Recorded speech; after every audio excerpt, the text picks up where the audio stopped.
नमस्कार. ललितास रेसिपी चॅनलमध्ये तुमचं खूप खूप मनापासून स्वागत आहे. आज आपण उपासाचे साबुदाणा पळीपापड बनवणार आहोत.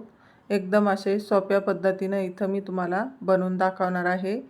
हे बघा, इथं आपण पापड तळून दाखवत आहे. हा पापड दुप्पट तिप्पट असा फुललेला आहे. हे साबुदाणा पळीपापड बनवणं खूप सोपे आहे, पण त्यासाठी योग्य प्रमाण घेणं तितकंच महत्त्वाचं आहे. त्यासाठी व्हिडिओ शेवटपर्यंत बघा. तर बघू शकता तुम्ही इथं सर्व पापड मी तळून घेतलेले आहे. हे पापड इतके खुसखुशीत झालेले आहे की तोंडात टाकताच विरघळतील असे हे पापड बनलेले आहे. तर बघू शकता तुम्हाला मी पापडसुद्धा तोडून दाखवत आहे. तर बघू शकता इथं किती छान असे कुरकुरीत आपले पापड झालेले आहे. तर चला मग रेसिपीला सुरुवात करूया. ललितास रेसिपी चॅनलला सबस्क्राईब केले नसेल तर सबस्क्राईब करून घ्या आणि व्हिडिओ शेवटपर्यंत बघा. हे बघा, इथं मी 1.5 किलो साबुदाणा घेतलेला आहे आणि एक पाण्याने असा स्वच्छ धुवून घेतलेला आहे आणि त्यानंतर मी इथं पाणी टाकून घेतलेलं आहे. तर भरपूर सारे असं पाणी टाकून घ्यायचं आहे. मी थोडं आधी पाणी टाकल्यामुळे साबुदाणा लगेच फुगला, त्यामुळे मी थोडं आणखी पाणी टाकलेलं आहे. तर हा साबुदाणा आपल्याला रात्री भिजत ठेवायचा आहे. वरती 1 ते 1.5 इंच पाणी येईल इतकं पाणी आपल्याला ठेवायचं आहे साबुदाणा भिजवण्यासाठी. तर इथं मी माझ्याकडं जो तांब्या आहे तो 1.5 लिटरचा आहे. तर त्याच तांब्याने मी इथं पाणी मोजून घेणार आहे. तर इथं मी 9 तांबे इतकं पाणी टाकून घेतलेलं आहे. तर ह्या पद्धतीनं आपल्याला पाणी टाकून घ्यायचं आहे. इथं मी 1.5 किलो साबुदाण्यासाठी 6.5 लिटर पाणी घेतलेलं आहे. तुम्हाला 6.5 किंवा 7 लिटर पाणी लागू शकतं. आपला साबुदाणा किती भिजलेला आहे त्यावर सुद्धा अवलंबून असतं. त्यामुळे तुम्ही 6.5 किंवा 7 लिटरचा पाण्याचा वापर करू शकता. तर ह्या पद्धतीनं आपला साबुदाणा भिजलेला आहे. छानपैकी असा भिजलेला आहे, छान टम्म फुगलेला आहे. ते इथं बघू शकता तुम्ही.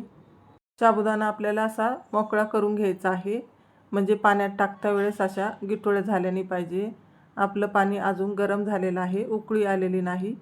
इथं मी आता मीठ मोजून घेत आहे. तर मी जे पोहे खायचा चम्मच आहे त्याच चम्मचने इथं मी मीठ मोजून घेणार आहे. तर इथं मी 1.5 किलो साबुदाण्यासाठी इथं 4 चम्मच मीठाचा वापर केलेला आहे. तुम्ही चवीनुसार टाकू शकता. एकदा तुम्ही टेस्ट करून बघा, त्यानंतरसुद्धा तुम्ही मीठ वाढवू शकता. पण सुरुवातीला मीठ कमीच घ्या, कारण की पापड वाळल्यानंतर तो खारट लागतो. तर आपण इथं आता बघितलं पाण्याला थोडी उकळी येत आलेली आहे. तर मीठ टाकून घेत आहे मी. साबुदाणा पळीपापड बनवत असताना आपल्याला पातेलं थोडं मोठंच घ्यायचं आहे, म्हणजे साबुदाणा हा शिजल्यानंतर छान फुगला जातो. त्यामुळे थोडंसं पातेलं मोठंच घ्या. हे बघा, आपल्या पाण्याला आता उकळी आलेली आहे.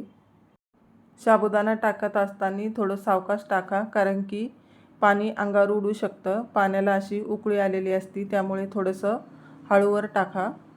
तर इथं मी सर्व साबुदाणा आता टाकून घेतलेला आहे आणि लगेच आपल्याला इथं असं मिक्स करून घ्यायचं आहे. म्हणजे साबुदाणा जो आहे चिकट असतो, तो पटकन असा बुडाला चिटकला जातो.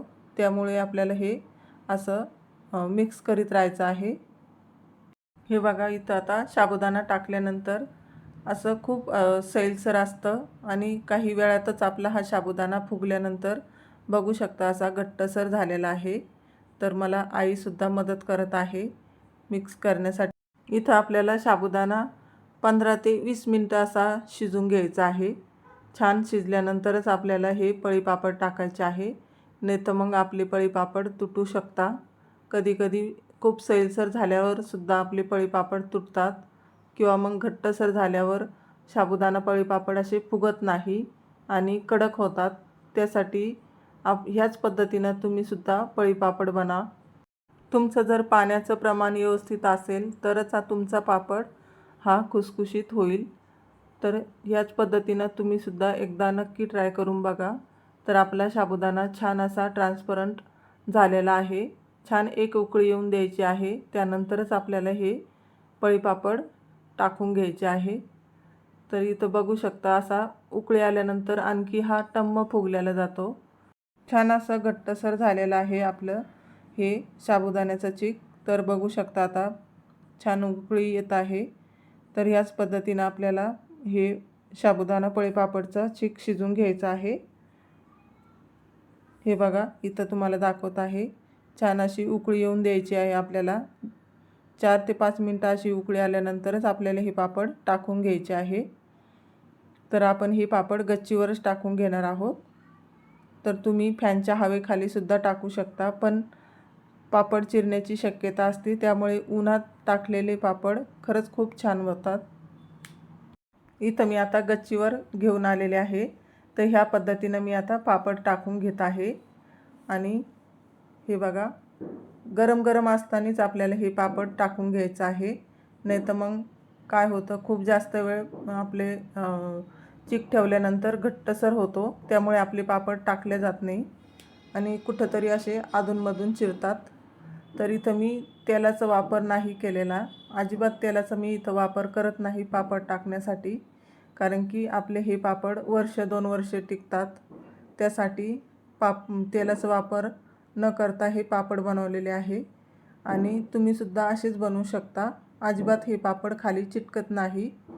तर हे बघा शेवटपर्यंत मी दाखवत आहे।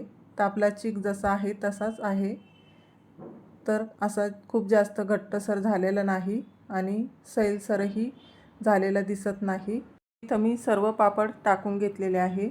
बघू शकता तुम्ही छान असे पापड आपले झालेले आहे। तर आपल्याला हे सकाळी सकाळीच टाकून घ्यायचे आहे।